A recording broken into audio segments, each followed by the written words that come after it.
الصلاۃ والسلام علیک یا رسول اللہ وعلی آلک و صحابک یا حبیب اللہ۔ بسم اللہ الرحمن الرحیم۔ هل اتاک حدیث الغاشیہ۔ سورۃ الغاشیہ 30ویں پارے کی یہ سورت ترتیب کے لحاظ سے 88 نمبر 88 نمبر پہ ہے۔ اس کے اعداد 37,457 ہیں۔ الغاشیہ کے معنی چھانے والی، ڈھانپنے والی، جس کے اوپر پوری طرح کوئی چیز چھا جائے، ڈھانپ لے، اس کو غاشیہ کہتے ہیں۔ فلما تغشھا حملت حملا خفیفا، میاں بیوی کے اس تعلق کو بھی تغشہ، ڈھانپ لینے کو، چھپا لینے کے ہیں۔ یہاں حل عطا کا حدیث و غاشیہ استفہام جو ہے وہ تقریری ہے، یعنی بے شک آپ کے پاس آ گئی ہے حدیث الغاشیہ، ایسی ساعت، ایسی گھڑی، ایسی شدتیں اور ایسی ہولناکیاں ہر چیز پر چھا جائیں گی، تحقق کے لیے، تقرر کے لیے ہے۔ اور الغاشیہ سے مراد بعض لوگوں نے کہا ہے کہ آگ ہے، کیونکہ اللہ نے فرمایا تغشیٰ وجوہہم النار، وہ لوگوں کے چہروں کو ڈھانپ لے گی۔ لیکن الغاشیہ کے بعد چونکہ صرف کافروں کا ہی ذکر نہیں بلکہ مومنوں کی حالت کا بھی بیان ہے، اس لیے الغاشیہ سے ساتھ ہی مراد لینی صحیح ہے کہ وہ گھڑی، وہ لمحہ، وہ وقت جبکہ لوگوں کی حالت یہ ہوگی۔ الغاشیہ، اس میں وہ احوال بیان کیے گئے ہیں مومنوں کے اور کافروں کے، جو قیامت کی ہولناکیوں کو دیکھ کر ان کیفیات کو دیکھتے ہوئے جو مومن اور کافر پر طاری ہوں گی، وہ کیفیات، تو اس لیے اس کا نام غاشیہ رکھا گیا ہے، کیونکہ محاسبہ اعمال اور نامہ اعمال کے لینے اور دینے کے وقت جو کیفیت ہوگی کہ رائٹ ہینڈ یا لیفٹ ہینڈ، سجے کھبے ملے گا یا دائیں بائیں، جیسے بھی اقوال کے لحاظ سے، کردار کے لحاظ سے، احوال کے لحاظ سے، اقوال کے لحاظ سے، ہر لحاظ سے انسان کا جو عمل ہوگا وہ اسے دائیں یا بائیں ہاتھ میں دیا جائے گا، اور اس کے لینے سے پہلے جو کیفیت طاری ہوگی اس کیفیت کا یہ بیان ہے۔ وجوہ یومئذ خاشعۃ، بعض چہرے اس دن ایسے ہوں گے جو بہت ہی حقارت اور ذلت کی وجہ سے مرجھائے ہوئے ہوں گے۔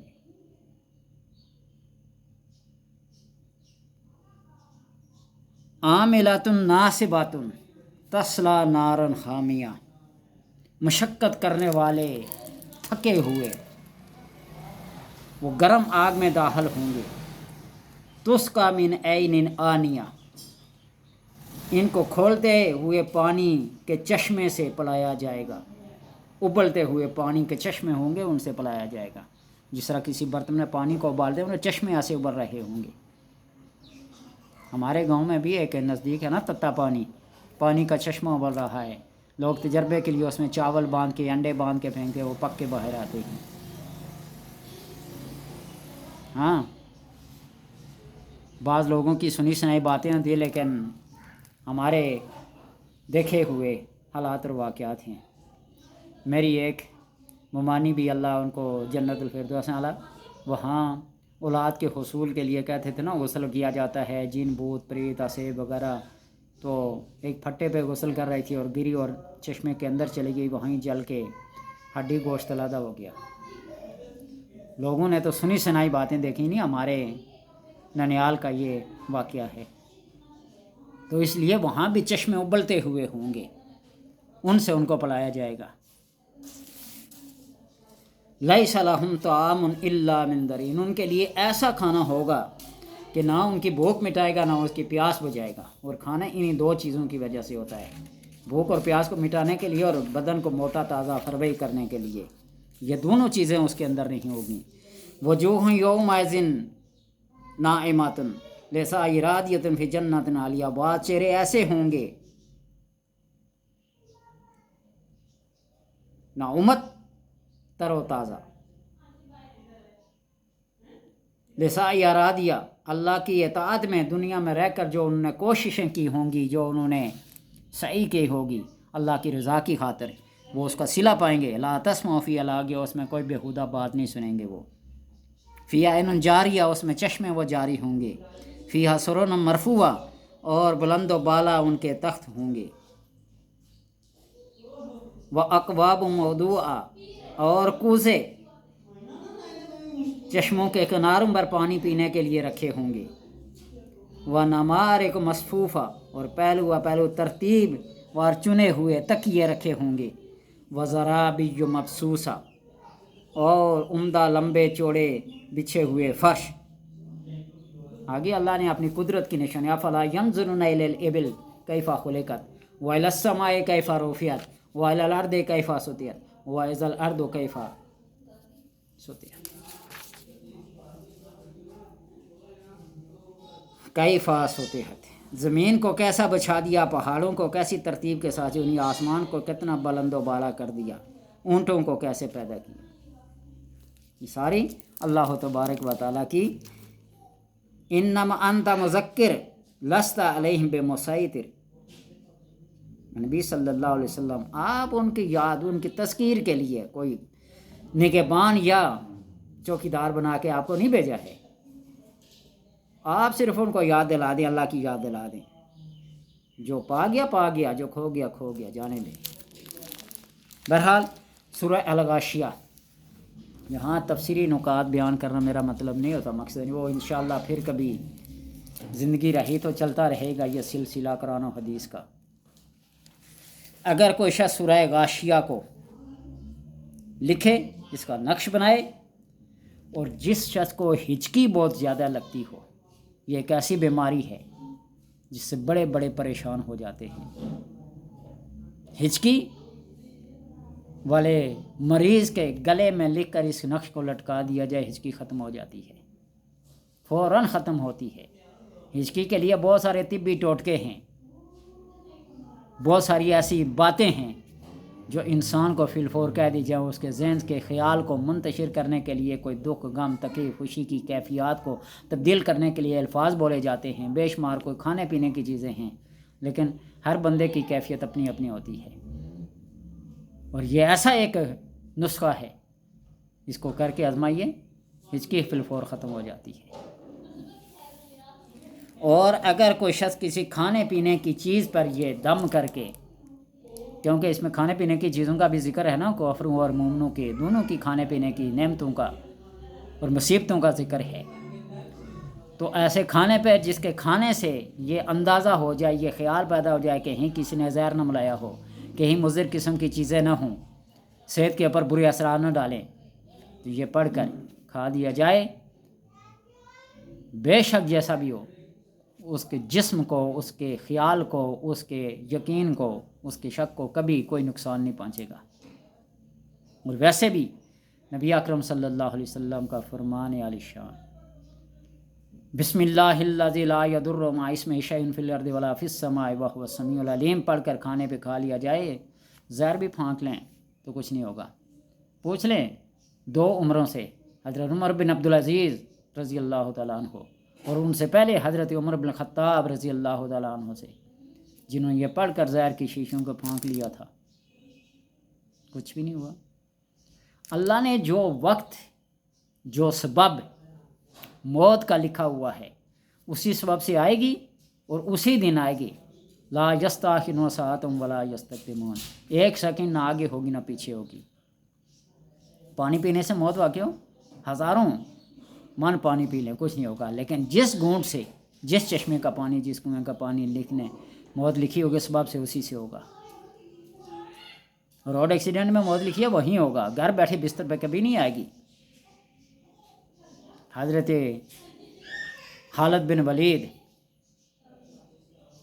اللہ کے رسول کے شیر، کتنی جنگوں میں مشہور ہو گیا تھا کہ جس جنگ میں خالد بن ولید نہ ہو فتح نہیں ہوتی۔ اتنی مارکۃ العراء جنگوں میں ان کی موت، ان کی شہادت نہیں ہوئی، ساری زندگی حسرت رہی، آئی تو چارپائی پہ لیٹے ہوئے۔ موت یہاں لکھی ہوتی ہے، اس لیے اسباب ہوتے ہیں۔ یہ پڑھ کر کھا لیا جائے، بیماریوں کے پھیلنے کا خطرہ ہو جہاں جس جگہ پہ وبائی امراض جیسے پھیلی ہوئی ہیں، کیا کورونا، کیا ڈینگی، ہمارے پاکستان میں تو یہ پولیو کبھی ختم ہوا ہی نہیں ہے نا، باقی ملکوں میں نہیں ہے، صرف پاکستان میں پولیو ہے، قطرے پلائی جاؤ۔ ڈینگی کے ٹیکے حکومتی اقدامات کیا ہیں؟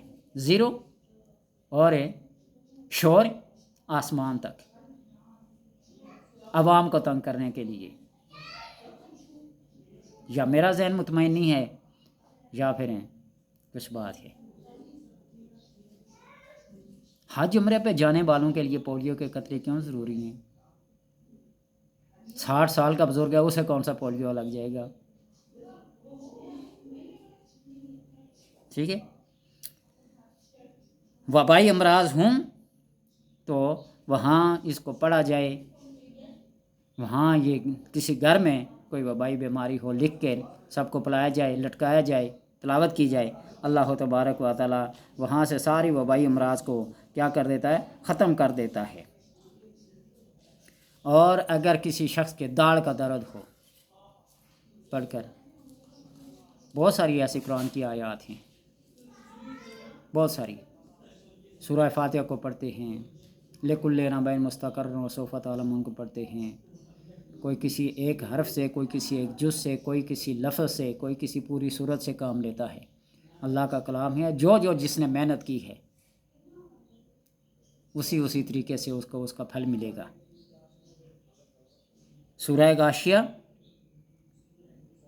کے نقش کو لکھنے کے لیے اس کے اعداد ہیں 37,457، لکھ کر مریض کو، داڑھ والے کو، وبائی امراض میں مبتلا ہونے والے شخص کو، کھانے کے زہریلے اثرات کو ختم کرنے کے لیے اور ہچکی وغیرہ کو ختم کرنے کے لیے اگر ان چیزوں سے کام لیا جائے، اس صورت سے کام لیا جائے تو مفت کا مفت، کوئی پیسہ نہیں لگتا۔ آپ ٹیسٹ کرانے کے لیے جائیں نا تو ہزاروں کے حساب سے ٹیسٹ فیس ہے، لیبارٹری میں جائیں، فلاں جگہ جائیں، فلاں جگہ جائیں۔ حکماء فضلاء کی علیحدہ بات، علماء لکھتے ہیں، صوفیاء لکھتے ہیں، اگر کسی مرض کی کوئی تشخیص نہ ہو رہی ہو، ڈاکٹر حکیم عاجز آگے ہوں، تو وہ سورہ فاتحہ کو فجر کی سنتوں اور فرضوں کے درمیان میں 41 بار پڑھے، بسم اللہ الرحمن الرحیم الحمد للہ رب العالمین، یعنی الرحمن کے میم کو اور الحمد کی لام کو ملا کے پڑھے گا 41 بار، تو اس کو اس مرض کا پتہ چل جائے گا اور اللہ تعالیٰ اس مرض سے اس کو شفا بھی دے دے گا۔ یہ قرآن کا اعجاز ہے، یہ قرآن کی حکمت ہے، اور یہ قرآن کا معجزہ ہے۔ کھلی آنکھوں سے دیکھ لیں، میں نہیں کہہ رہا ہوں، بڑے بڑے صوفیاء کو، بڑے بڑے عاملین کاملین کو، محدثین کو دیکھے، یہی فرماتے سنے گے ان سے۔ اللہ تبارک و تعالیٰ صاحب کو پڑھنے اور عمل کی توفیق دے۔